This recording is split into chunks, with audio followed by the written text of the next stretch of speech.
예, 감사합니다.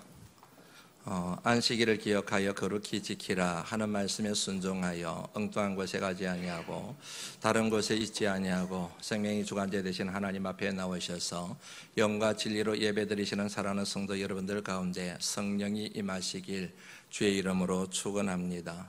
한번 따라서 해보시겠습니까? 성령을 소멸하지 말라.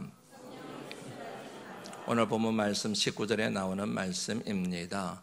지난주에 함께 묵상을 해봤던 것처럼 소멸하다라고 하는 동사는 억누르다, 거부하다, 부정하다, 제한하다 하는 뜻을 가지고 있습니다. 그러면 성령을 소멸하지 말라, 이 말씀의 의미가 무엇인지 자연스럽게 정리가 되실 겁니다. 그런데 또 다른 중요한 뜻이 하나 있습니다. 그것은 불을 끄다 하는 것입니다. 그럼 여러분들이 아시는 것처럼 성령은 흔히 불의 비유가 되지 않습니까? 그러므로 성령을 소멸하지 말라는 말씀은 성령의 불을 끄지 말라, 이렇게도 이해하고 해석할 수 있는 말씀입니다. 여기서 이제 한 가지 질문이 생겨요. 그 질문이 무엇이냐면, 우리가 성령을 소멸한다고 해서 성령이 과연 소멸될 수가 있는가? 우리 인간이 얼마든지 성령을 제어할 수가 있는가? 조절할 수가 있는가? 우리가 성령을 억누른다고 해서 성령이 역사가 제한이 될 수가 있는가? 우리가 성령의 불을 꺼버린다고 해서 성령의 불이 과연 꺼질 수가 있는가 하는 그런 의문이 자연스럽게 들 수밖에 없습니다. 잘 아시는 것처럼 성령은 초자연적인 실제입니다. 살아계신 하나님이십니다. 전지하신 하나님이시요 전능하신 하나님이시며 무한하신 하나님이십니다. 그에 비해서 우리 인간은 피조물입니다. 무지하고 무능한 인생입니다. 유한한 존재입니다. 이같이 유한한 존재인 인간이 무한하신 하나님을 마음껏 조절할 수가 있는가 하는 질문이라는 얘기입니다. 무능한 인생이 어떻게 전지하신 전능하신 하나님을 좌지우지할 수 있는 것처럼 그렇게 뉘앙스가 여겨지는 이 말씀을 우리에게 주셨는가 하는 그런 의문이 들 수밖에 없습니다. 이 같은 질문에 대한 답을 찾기 위해서 여러분들에게 세 가지 본문의 말씀을 소개해드리고 싶습니다. 그 첫 번째는 마태복음 11장 28절 말씀입니다. 수고하고 무거운 짐진 자들아 다 내게로 오라, 내가 너희를 쉬게 하리라 하는 말씀, 잘 알고 있는 말씀입니다. 수고의 짐을 짊어지고 있습니다. 무거운 짐을 지고 가고 있습니다. 힘듭니다. 한 발자국도 움직일 수가 없습니다. 결국에는 쓰러집니다. 자빠집니다. 일어설 힘이 없습니다. 걸을 수가 없습니다. 그런 자를 향해서 주님이 초청하십니다. 다 내게로 와, 그러면 내가 너희를 쉬게 할게.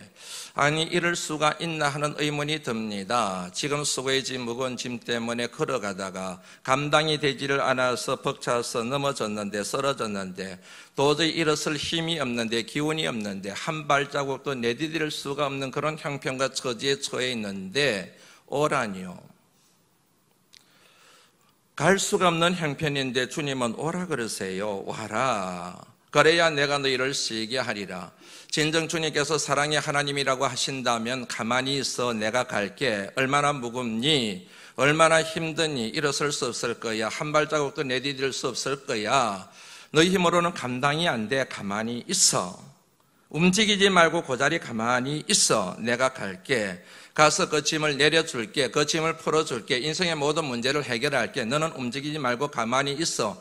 그렇게 주님이 말씀하셔야 되는 것이지 않습니까? 그런데 주님이 그렇게 말씀하신 것이 아니라 수고하고 무거운 짐진 인생들아 내게로 와. 그래야 너희가 쉼을 얻을 수 있단다. 그렇게 말씀하셨다는 얘기이지요.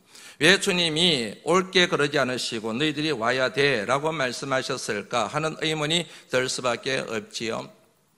또 다른 본문의 말씀을 여러분들에게 소개해드립니다. 탕자 비유입니다. 둘째 아들이 자신의 몫을 찾아서 길을 떠납니다. 결국에는 모든 것을 허랑방탕하는 삶을 살고 자기 몫을 다 탕진하고 맙니다. 결국에는 짐승 우리막에서 먹고 사는, 돼지 지엄 열매를 먹고 사는 그 같은 짐승 같은 신세로 전락하고 맙니다. 그런 아들을 아버지가 기다리고 계십니다. 마냥 기다리고 계십니다. 밤낮으로 기다리고 계십니다. 처음 말씀을 읽었을 때, 이 말씀을 읽을 때 이해가 잘 되질 않았습니다. 아버지가 진짜로 아들을 사랑하신다고 한다면 아들을 찾아 나서야 되는 것 아니겠습니까? 분명히 풍문을 통해서 아들의 형편과 처지가 어떤지 알아서 알고 계실 터인데, 그렇기 때문에 기다리고 있는 거이지 않겠습니까? 그것을 아신다고 한다면, 그것을 아셨다고 한다면 찾아 나서야 되잖아요. 아들을 찾아 나서야 되잖아요. 본인이 갈 형편이 되지 못하면 사람을 풀어서라도 아들을 데리고 와야 되는 것 아닙니까? 안 오겠다고 발버둥 치면 멱살을 끌고 와야 되는 것 아닙니까? 그래도 안 오겠다 그러면은 우리식으로 흔히 하는 말로 다리 몽둥이를 부러뜨려서라도 데려와야 되는 것 아닙니까? 그런데 아버지가 움직이지를 않아요. 기다려요. 아들이 돌아올 때까지 기다려요. 밤낮으로 기다립니다. 마냥 기다리고 계십니다. 왜요? 세 번째 말씀을 여러분들에게 소개해드립니다. 요한계시록 3장 20절 말씀입니다. 이 말씀은 함께 읽어봤으면 좋겠습니다. 시작. 볼지어다 내가 문 밖에 서서 두드리노니 누구든지 내 음성을 듣고 문을 열면 내가 그에게로 들어가 그와 더불어 먹고 그는 나와 더불어 먹으리라. 아멘. 주님이 찾아오셨습니다. 그런데 문이 닫혀 있습니다. 들어갈 수가 없습니다. 그래서 주님이 문 밖에서 똑똑 두드립니다. 노크를 하십니다. 이상하지 않으세요? 그냥 문을 박차고 들어가시면 되잖아요. 문을 활짝 열고 그냥 들어가셔도 될 분이 주님이시지 않습니까? 그런데 말씀을 꼼꼼하게 읽어보면 주님의 의도는 거기에 있지를 않습니다. 문이 열리면 내가 들어갈 거야. 그러나 문이 열리지 않으면 나 안 들어갈 걸. 문 열릴 때까지 나 기다리고 있을 거야. 이 같은 뉘앙스가 이 말씀 속에 포함되어 있는 것 느껴지시지요? 얼마든지 문을 박차고 들어가실 수가 있습니다. 문을 부수어서라도 들어가실 수가 있습니다. 그런데 주님은 나 안 그럴 거야. 이렇게 말씀하고 계시다는 얘기이지요. 왜 그러실까? 하나님은 살아계신 하나님이십니다. 전지전능하신 하나님이십니다. 그리고 인격적이신 하나님이십니다. 이게 참 중요합니다. 하나님이 창조자 하나님이시고 천지우주 만물을 창조하신 전지하신 하나님, 전능하신 하나님, 살아계신 하나님이기 때문에 하나님이 폭군처럼 하시는 하나님이 아니라 피조물에 대해서도 이처럼 인격적으로 대우하시는 인격적인 하나님이시라는 사실을 기본적으로 저와 여러분들이 정리할 수가 있습니다. 그 하나님께서 처음 인간에게 주신 것들이 있습니다. 그 중에 하나가 바로 자유의지입니다. 스스로 생각할 수 있습니다. 스스로 판단할 수가 있습니다. 스스로 결정할 수가 있습니다. 이 같은 자유의지를 주셨습니다. 하나님은 인간이 그 같은 자유의지를 가지고 스스로 생각하고 판단하고 결정하여 마음의 문을 열고 생각의 문을 열고 영혼의 문을 열고 주님을 영접하고 주님 앞에 자신의 인생을 맡기기를 소망하고 계신다는 사실을 이 내용을 통하여 알 수가 있습니다. 다시 말하면 주님의 기다림과 인간의 결단입니다. 인간이 결단할 때까지 주님이 기다리시겠다 하는 사실을 이 세 가지 내용을 통하여 우리가 정리를 할 수가 있습니다. 성령의 역사도 마찬가지입니다. 성령의 실제를 인정합니다. 그리고 성령을 간절히 사모합니다. 그래야 성령이 우리 가운데 역사함에 대하여 이 말씀을 통하여 우리가 통찰력을 얻을 수가 있습니다. 성령을 소멸합니다. 성령을 억누릅니다. 성령의 불을 꺼버립니다. 그러면 성령은 우리 가운데 임재하시지 않습니다. 그러지 않을 때 성령이 우리를 찾아오시게 됨에 대하여 이 말씀은 우리에게 교훈하고 있다는 사실을 저와 여러분들이 정리를 할 수가 있습니다. 성령의 실체를 인정하고 그것을 고백하고 성령 하나님을 내 삶 가운데 초청할 때까지 주님은 기다리시겠다 하는 이 같은 주님의 의도가, 주님의 의지가 반영된 것이 성령을 소멸하지 말라라는 이 말씀에 담겨있는 주님의 뜻 가운데 하나라 그리 생각할 수 있다는 얘기입니다. 이 같은 사실을 뒷받침하는 말씀이 20절 말씀입니다. 20절 말씀 같이 한번 읽어보죠. 읽어봅니다. 시작. 예언을 멸시하지 말라.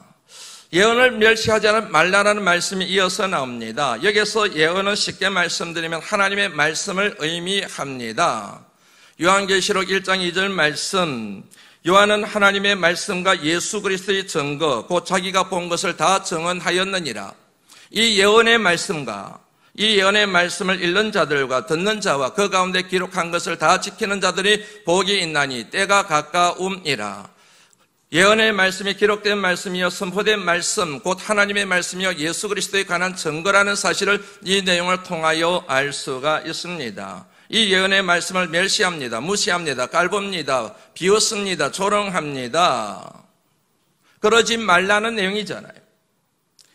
하나님의 말씀, 예언의 말씀을 멸시하는 순간 성령을 잃어버리게 됩니다. 성령의 사람이 될 수가 없습니다. 왜냐하면 언제나 성령의 사람이 되기 위한 가장 기본적인 조건이 하나님의 말씀을 받아들이고 인정하고 그 말씀 앞에 내 영혼을 항복시킬 때만이 성령이 임재하기 때문에 그렇습니다. 그러나 무엇보다 더 중요한 것은 모든 하나님의 말씀이 성령의 감동으로 기록되었기 때문에 그렇습니다. 성경 말씀, 예언의 말씀, 기록된 말씀, 선포된 말씀의 진정한 저자와 선포자가 바로 성령 하나님이시기 때문에 그렇습니다. 모든 성경은 하나님의 감동으로 된 것으로 교훈과 책망과 바르게 함과 의로 교육하기에 유익하니 이는 하나님의 사람으로 온전하게 하며 모든 선한 일을 행할 능력을 갖추게 하려 함이라. 그러므로 성령의 사람이 되기 위해서는 예언의 말씀을 멸시하면 안 됩니다.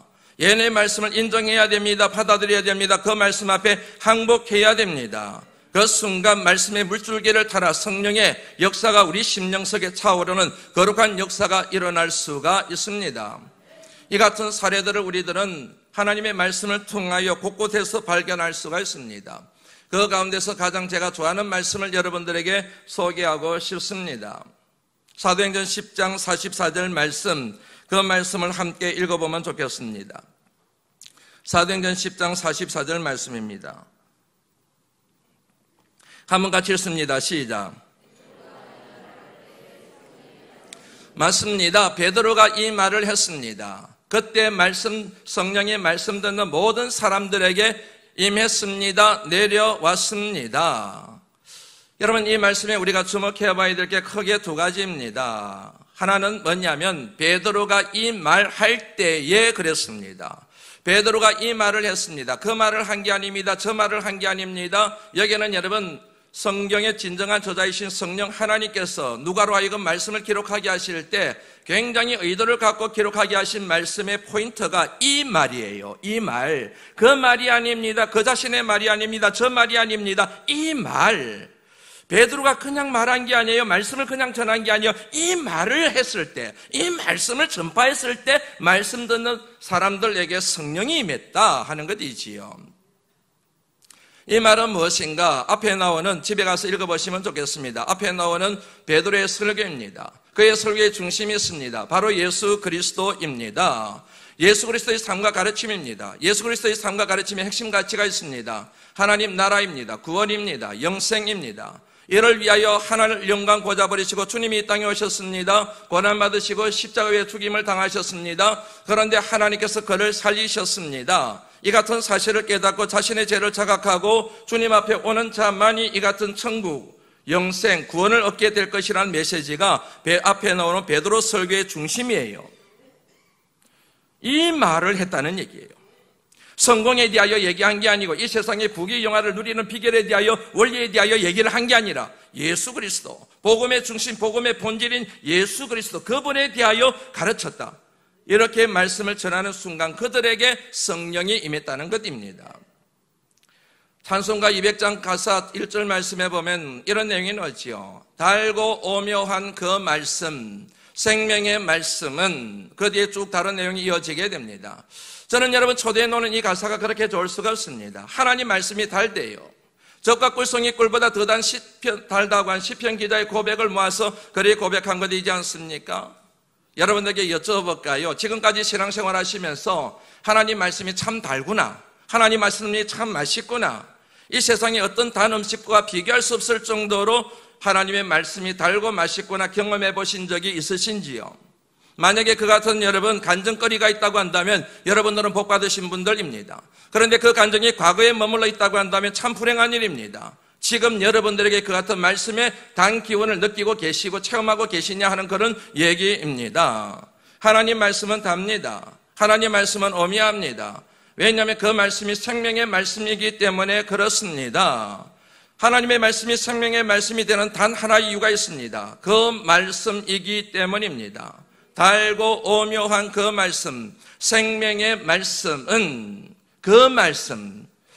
이게 여러분 참 중요한 표현입니다. 그 말씀이에요. 이 말씀이 아닙니다. 저 말씀이 아닙니다. 그 말씀이에요. 성경을 영어로 표현할 때 The Bible이라고 표현을 합니다. 정관사 저를 써서 반드시 The Bible이라고 표현하지 부정관사 A를 써서 A Bible이라고 말하지를 않습니다. 여러분 정관사 저를 쓸 때는 기본적으로 하나밖에 없을 때, 유일무이할 때, 하나의 진리일 때 그것에 쓰는 단어가 바로 더라는 정관사입니다. 정해진 사물에 대하여 지칭할 때 정관사 더를 사용하게 됩니다. 그 말씀이에요. The Bible이에요. A Bible이 아닙니다. 하나님이 주셨기 때문입니다. 하나님이 정하신 말씀이기 때문입니다. 이 말씀이 우리를 구원할 수 있는 유일무이한 진리이기 때문에 성경을 The Bible, 이 내용을 찬송가사에 그 말씀이라고 그렇게 번역이 된 것입니다. 베드로가 이 말을 했습니다. 이 말을 했기 때문에 성령이 그들 가운데 임했습니다. 두 번째 주목해 봐야 될 내용이 있습니다.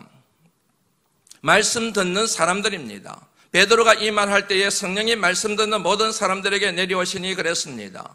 말씀 듣는 사람들은 누구입니까? 고넬료입니다. 그리고 그의 친척들입니다. 그의 가까운 친구들입니다. 그들에게 성령이 임했습니다. 그들은 어떤 사람들이었는가? 조금 더 상세하게 세밀하게 살펴볼 필요가 있습니다. 첫째, 그들은 하나님의 말씀을 간절히 사모하는 사람들이었습니다. 단서가 24절 말씀입니다. 사도행전 10장 24절 말씀 같이 한번 읽어볼까요? 읽어봅니다. 시작.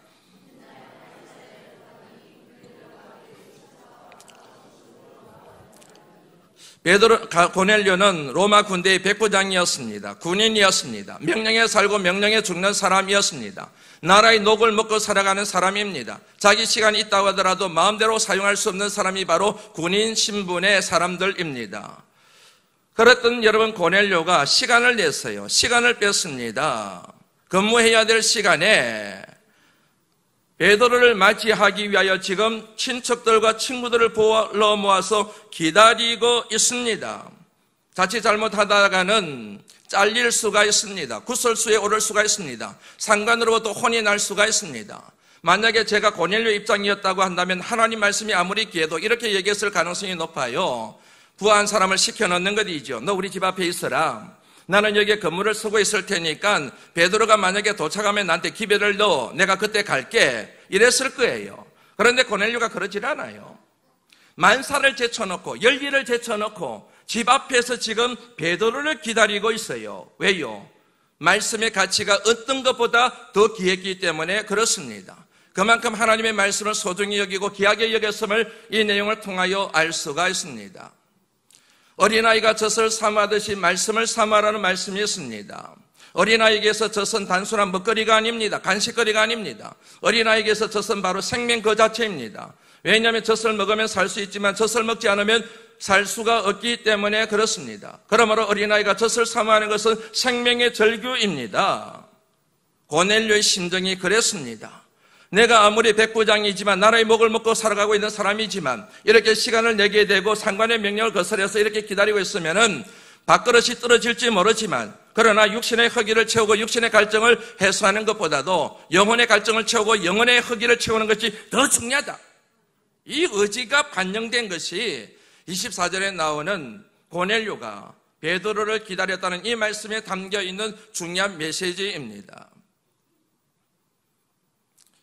더 놀라운 사건이 기록이 되어져 있습니다. 한번 읽어볼까요? 25절 말씀 같이 한번 읽어봅니다. 읽습니다. 시작. 마침 베드로가 들어올 때 고넬료가 맞아 발 앞에 엎드려 절하니 베드로가 도착했습니다. 베드로를 보자마자 고넬료가 주저함 없이 머뭇거리지 않고 베드로 앞에 넙죽 엎드려 발 앞에 엎드려 절을 했다고 성경이 기록하고 있습니다. 굉장한 사건이에요. 앞서 말씀드린 것처럼 고넬료는 로마 군대의 백부장이었습니다. 100명의 병사를 부하로 데리고 있는 장교였습니다. 그 당시 최강의 부대가 로마 군대였습니다. 여러분, 그 같은 최강의 군대의 백부장의 군대 장교가 무릎을 꿇어요. 군인은 함부로 무릎을 꿇어서는 안 됩니다. 무릎을 꿇는 순간 항복을 의미하기 때문에 그렇습니다. 아무 데서나 무릎을 꿇지 말아야 되는데 베드로, 피정복 국가의 한 소시민, 지금이 알려져 있지만 그때만 하더라도 별 볼 일 없는 자그마한 군소 종교의 한 지도자에게 무릎을 꿇었다고 하는 것은 이거는 굉장한 사건이에요. 앞서 말씀드린 것처럼 구설수에 오를 수가 있습니다. 로마 장교가 유대인 시민에게 무릎을 꿇었다. 이럴 수가 있냐? 상관으로부터 혼날 수가 있습니다. 부하들로부터 멸시를 당할 수가 있습니다. 굉장히 위험한 일이에요. 그럼에도 불구하고 무릎을 꿇어 절을 했습니다.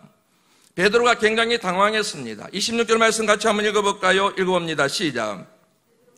베드로가 이렇게 이르되 일어서라 나도 사람이라. 베드로가 깜짝 놀랐습니다. 기절초풍할 정도로 놀랐습니다. 그래서 이렇게 얘기를 합니다. 일어서라. 아니요, 일어서라 나도 사람이라. 여러분, 왜 이 같은 고백을 베드로가 했는지 아시지요? 베드로에게 여러분 아킬레스건이 있어요. 그게 뭐냐면 예수님을 부인하고 도망간 거예요. 3번이나 부인했습니다. 저주까지 했습니다. 자타가 공인하는 예수님의 수제자였습니다. 죽어도 함께 살고 살아도 함께 살겠다고 큰 소리 쳤던 사람이 바로 베드로입니다. 이 같은 여러분 과오가 있는 사람이에요. 흠이 있는 사람이에요. 먼지가 있는 사람이에요. 베드로가 그걸 아는 거예요. 그래서 너무 민망해서 부끄러워서 나도 사람이라 그렇게 얘기를 한 것입니다. 고넬료가 그 사실을 모를까요? 왜 모릅니까? 다 알지요.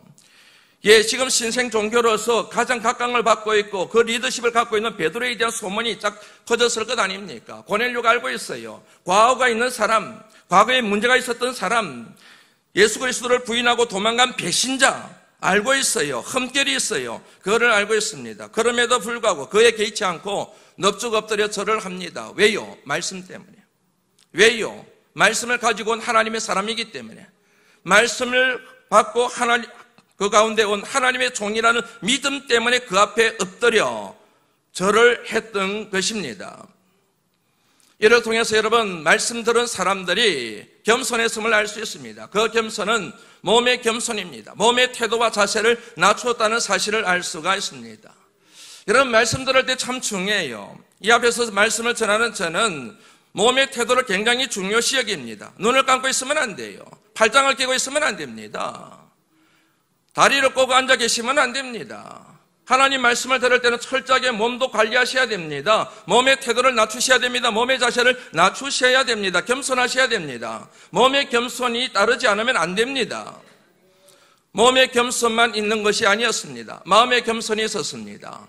사도행전 10장 33절 말씀, 베드로가 설교를 하기 직전에 나오는 기록된 말씀입니다. 내가 당신에게 사람을 보냈는데 오셨으니 잘하셨습니다. 이제 우리는 주께서 당신에게 명하신 모든 것을 돕고자 하여 다 하나님 앞에 있습니다. 바울 선생님 잘 오셨습니다. 하나님이 당신을 우리에게 보내실 때에 우리에게 전하라고 하신 말씀이 있을 거예요. 그 말씀을 하나도 남김없이 다 전해 주십시오. 우리 의식하지 말고 우리 눈치 보지 말고 우리가 상처를 받을까 두려워하지 말고 하나님께서 당신에게 우리에게 전하라고 주신 말씀, 그 모든 말씀을 다 전하십시오. 가감하시면 안 됩니다. 빼시면 안 됩니다. 하나님이 주신 말씀은 하나라도 다 전하고 가셔야 됩니다. 바울 선생님 잘 오셨습니다. 당신의 간증을 듣고 싶습니다. 예수님과 3년간 동행하셨지요. 갈릴리 호수의 만남에서는 어땠습니까? 500여 기적의 사건이 일어났을 때 어떤 일들이 있었습니까? 죽은 나사로를 살릴 때 주님이 어떤 일을 행하셨습니까? 그거를 듣고 싶습니다. 당신의 간증을 듣고 싶습니다. 아니에요. 당신이 3년 동안 주님을 따라다니면서 경험했던, 보고 들었던 것을 우리에게 말해달라가 아니라 하나님께서 당신을 우리 가운데 보내실 때 우리에게 전하라고 한 말씀, 그거를 전하셔야 됩니다. 너무너무 중요한 얘기예요. 우리가 다 하나님 앞에 있나이다. 그들은 하나님 앞에 있는 게 아니에요. 베드로 앞에 있는 겁니다. 말씀 전하는 사람 앞에 있는 겁니다. 그럼에도 불구하고 우리가 당신 앞에 있나이다 그렇게 얘기하잖아요. 우리가 다 하나님 앞에 있나이다 그렇게 얘기를 하고 있습니다. 왜냐하면 그는 사람이지만 말씀을 갖고 있는 사람이기 때문에, 말씀을 들고 온 하나님의 종이기 때문에 사람으로 생각하지 아니하고 하나님으로 생각한 그의 마음의 자세를 겸손하게 낮춘 그의 태도를 이 말씀을 통하여 우리가 알 수가 있습니다. 몸의 자세만 낮춘 게 아니에요. 마음의 자세도 낮추었습니다. 전에도 종종 말씀을 드린 것처럼 온전한 순종이 있습니다.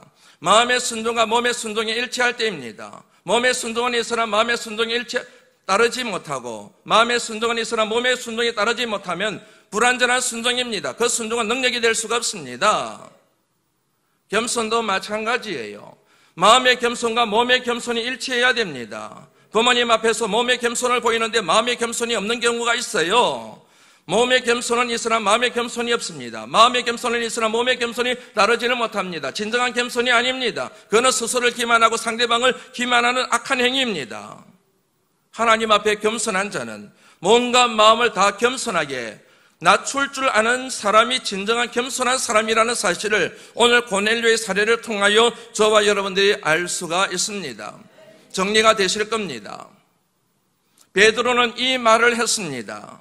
그리고 말씀 듣는 사람들은 말씀에 대한 간절한 사모한 마음을 가지고 몸의 태도와 마음의 태도를 겸손하게 낮추었습니다. 그 순간 그들에게 성령이 임했습니다. 두 가지를 여러분들과 나누고 싶습니다. 그 첫 번째는 말씀 전하는 자의 태도에 대한 것입니다. 말씀을 전하는 설교자는 언제나 이 말을 해야 됩니다. 저 말을 하면 안 됩니다. 자신의 생각을 얘기하면 안 됩니다. 세상의 얘기를 하면 안 됩니다. 물질에 대한 얘기하면 안 됩니다. 세상의 부귀 영화에 대하여 얘기하면 안 됩니다. 이 세상의 성공 이데올로기를 가지고 설교하면 안 됩니다. 이 말을 해야 됩니다. 예수 그리스도에 대하여 말해야 됩니다. 복음의 본질을 가지고 얘기해야 됩니다. 십자가의 정신과 부활의 소망에 대하여 얘기해야 됩니다. 이스라엘 나라가 회복되는 것이 아니라 하나님 나라가 회복되는 것에 대하여 말씀을 선포해야 됩니다. 그게 목회자가 감당해야 될 책임이에요. 교인들이 좋아하는 설교가 있습니다. 저도 여러분 오랫동안 이제 목회를 하다 보니까 교인들이 뭔 설교를 하면 좋아하는지, 어떤 설교를 하면 교인들이 모이는지, 어떻게 하면 교인들의 숫자가 늘어나는지 그게 눈에 들어오기 시작해요. 아무리 교인들이 좋아한다고 할지라도 목회자는 교인들이 좋아하는 설교를 하면 안 돼요. 목회자는 교인들에게 좋은 설교를 해야 됩니다. 다시 한번 여러분에게 설명을 합니다. 내가 좋아하는 것과 내게 좋은 것은 다르다고 지난주에 말씀을 드렸지요. 여러분, 저는 고기를 좋아합니다. 오해 없이 들으셔야 됩니다. 저는 고기를 좋아합니다. 그런데 저는 고기를 좋아하지만 고기가 제게 좋지를 않아요. 왜 그런지 아시죠? 몸이 뚱뚱하잖아요. 살이 쪘잖아요. 제가 저 자신을 잘 알고 있습니다. 여러분들 걱정 안 하셔도 됩니다. 혈압이 있어요. 고지혈증이 있습니다. 고기가 제게 좋지를 않아요. 제게 좋은 게 있습니다. 채소입니다. 그런데 안타깝게도 저는 채소를 별로 좋아하지를 않습니다. 그럼에도 불구하고 오랫동안 건강하게 살려고 하면은 제가 좋아하지 않지만 제게 좋은 채소를 먹어야 되는 거이지요. 만약에 여러분 제가 좋아한다고 해서 채소를 제쳐놓고 고기만 먹는다고 한다면 저는 빨리 죽는 겁니다. 제 아내가 저를 진심으로 사랑합니다. 저를 사랑하기 때문에 제가 좋아하는 고기를 준다고 한다면 그거는 진정한 사랑이 아닙니다. 제 아내가 진심으로 저를 사랑한다고 한다면 제가 좋아하는 고기가 아니라 제 몸에 건강에 좋은 채소를 주는 게 맞습니다. 목회자도 마찬가지예요. 설교자도 마찬가지입니다. 진심으로 교인들을 사랑한다고 한다면 교인들이 좋아할 고기를 주는 것이 아니라 교인들의 영적인 건강에 좋은 것을 주려고 힘써야, 교인들이 싫어해도 힘들어해도 억지로라도 그 같은 좋은 것을 주려고 힘써야 좋은 목회요, 좋은 설교라는 것이 제 신념입니다. 힘들어요. 그래서 교인들이 부담이 되거든요. 교인들이 싫어하는 눈치가 보이거든요. 그래도 포기할 수가 없습니다. 교인들이, 사람들이 흔히 얘기하는 게 있습니다. 좋은 설교라는 표현을 씁니다. 여러분들 제게 그 같은 좋은 설교가 뭐냐고 묻는다고 한다면 제 대답은 하나밖에 없습니다. 영혼을 살리는 설교예요. 영혼을 살리지 않는 설교는 좋은 설교가 아닙니다. 사람들이 많이 모이면은 여러분 좋은 설교라고 얘기해요. 천만의 말씀. 오히려 여러분 좋은 설교를 할수록 교인들은 떠나갑니다. 부담이 돼서. 좋은 설교는 살아있는 설교입니다. 좋은 설교는 여러분 활력이 넘치는 설교입니다. 그 설교의 특징이 뭔지 아십니까? 하나님의 말씀은 살았고 활력이 있어 좌우의 날선 어떤 것보다 예리하여 우리의 혼과 영과 및 관절과 골수를 찔러 쪼개기까지 하나니, 진짜 좋은 설교는 여러분 혼을 찌르고 나가요. 정수리부터 발끝까지 치고 지나가요. 견딜 수가 없어요. 아파서 견딜 수가 없어요. 듣기 싫어요. 고목사 설교가 듣기 싫어요. 내 영적인 모든 치부가 다 드러나기 때문에 싫어요. 그 얘기 하지 말라는 거예요. 그 설교 제가 좀 하지 말라는 거예요. 그걸 여러분 설교자가 왜 못 느끼겠습니까? 그럼에도 불구하고 어떡합니까? 결국 영혼이 살려야 되잖아요. 영혼이 살아나야 되잖아요. 그렇기 때문에 좌우의 날선 어떤 것보다 예리한 생명의 말씀을 선포할 수밖에 없는 것이 목회자의 운명이고 목회자의 숙명이 되는 거예요. 그런데 이것만으로 되면 얼마나 좋겠습니까? 쉽지가 않아요. 말씀을 듣는 자들의 태도가 그래서 굉장히 중요합니다. 더 중요합니다. 마태복음 13장의 말씀에 보면은 씨 뿌리는 비유가 나옵니다. 씨 뿌리는 중심이 주제의 비유의 중심이 있습니다. 그것은 파종의 결과입니다. 파종의 결과 30배, 60배, 100배의 열매를 맺습니다. 이 같은 파종의 결과에 영향을 미치는 요소들이 있는 것 아시죠? 기후입니다. 날씨입니다. 날씨가 뒷받침되지 못하면 수확을 할 수가 없어요. 씨가 중요합니다. 생명 없는 씨를 뿌리면 안 됩니다. 생명 있는 씨를 뿌려야 됩니다. 또 중요한 게 있습니다. 농부입니다. 농부가 부지런해야 됩니다. 농부가 성실해야 됩니다. 농부가 게으르면 안 됩니다. 씨를 아무데나 뿌리면 안 됩니다. 밭에 뿌려야 되는 것이지 길가에 뿌리면 안 됩니다. 가시밭에 뿌리면 안 됩니다. 마지막 네 번째로 중요한 요건이 있습니다. 그것은 밭입니다. 밭이 규경되어 있어야 됩니다. 거름이 뿌려져 있어야 됩니다. 그런데 이 같은 많은 요건이 있음에도 불구하고 주님이 지적하신 것은 씨도 아니요, 농부도 아니요, 기후와 날씨 탓도 아니요, 밭이다. 밭에게 책임이 있다. 이렇게 말씀을 하신 걸 여러분들 기억하실 필요가 있습니다. 길밭이 있습니다. 가시밭이 있습니다. 돌밭이 있습니다. 좋은 밭이 있습니다. 진정한 열매를 맺는 것은 좋은 밭이라는 것입니다. 말씀을 받아들이는, 말씀 듣는 이의 마음의 태도와 자세가 결국에는 말씀의 열매를 맺는 관건이라는 사실을 주님이 지적하고 계시는 것입니다. 사산에 여러분 전략이 있습니다. 그것은 말씀 듣는 자와 말씀 듣는 이를 관계를 파괴해버리는 것입니다. 말씀 듣는 자가 말씀 듣는 이와 관계가 파괴되어버리면 말씀이 귀에 들어오지를 않아요. 아무리 좋은 말씀이라도 모든 사람들이 다 은혜를 받아도 나 혼자만 은혜를 받지를 못합니다. 그래서 여러분 말씀을 끊어내기 위하여 사탄은 언제나 말씀 듣는 이와 말씀 듣는 말씀을 전하는 인자의 관계를 파괴해버립니다. 그때 사용하는 전략이 뭔지 아시죠? 말씀 전하는 이의 행실을 보게 만듭니다. 실망하게 만듭니다. 더 이상 그분이 말하는 말씀하는 설교에 대하여 귀가 닫혀버리게 만듭니다. 힘들어집니다. 자리에 앉아 있을 수가 없습니다. 예배를 드릴 수가 없습니다. 예배에 기쁨이 없습니다. 모든 사람들이 아멘 하면은 기분이 상합니다. 뭐가 좋아서 아멘 그러고 저 목사의 설교에 왜 저렇게 아멘 하느냐고 저항하는 마음이 생깁니다. 견딜 수가 없습니다. 결국에는 교회를 떠나버리고 맙니다. 그 같은 일이 반복됩니다. 수십 년 예수를 믿고 계속 반복해서 그런 일들 일어나게 만드는 것. 말씀으로부터 멀어져 버리고 말씀과의 관계가 깨어져 버렸기 때문에 그 영혼이 자라지를 못해요. 그 영혼이 죽은 상태에서 계속 가게 되는 것. 이게 바로 사탄의 전략이라는 걸 여러분들 아시는지요?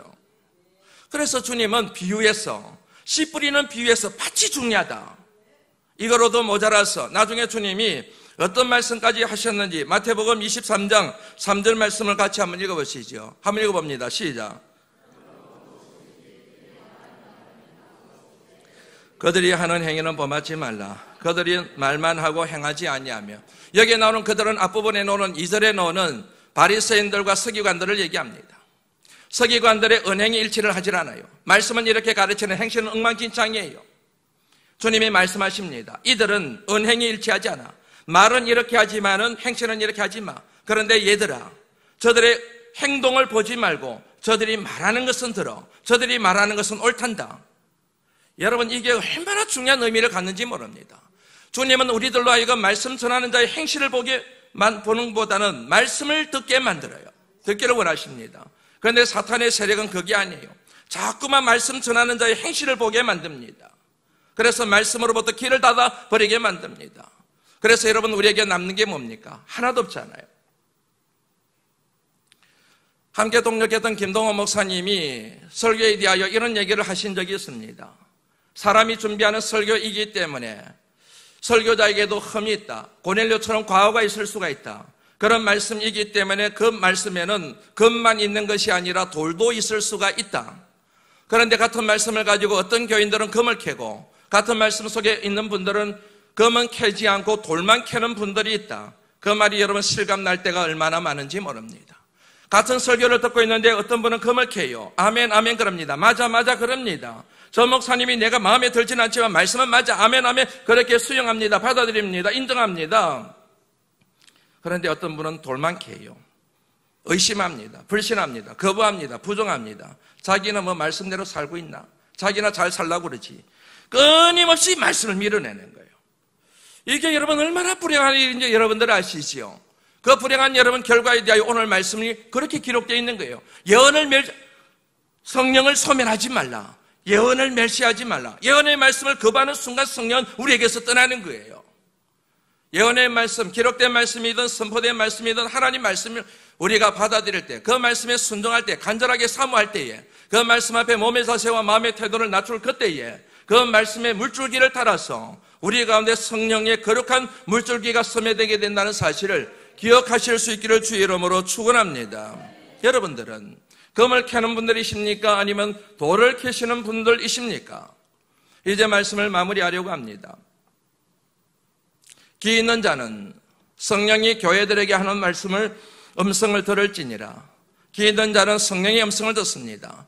아무나 성령의 음성을 듣는 게 아닙니다. 귀 있는 자가 듣습니다. 귀 있는 자는 어떤 자입니까? 말씀에 대한 사모함을 가진 사람입니다. 말씀에 대한 간절함을 가지고 있는 사람입니다. 말씀 앞에 자기 자신의 몸과 마음의 태도를 겸손하게 내려놓을 줄 아는 사람입니다. 물은 언제나 높은 데서 낮은 데로 떨어지게 마련입니다. 하나님의 은혜도 마찬가지입니다. 겸손한 사람에게 하나님의 거룩한 은혜와 성령의 역사는 나타나게 마련입니다.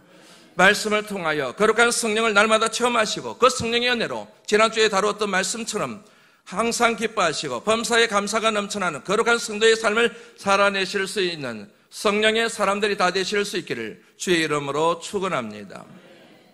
찬양 부릅니다.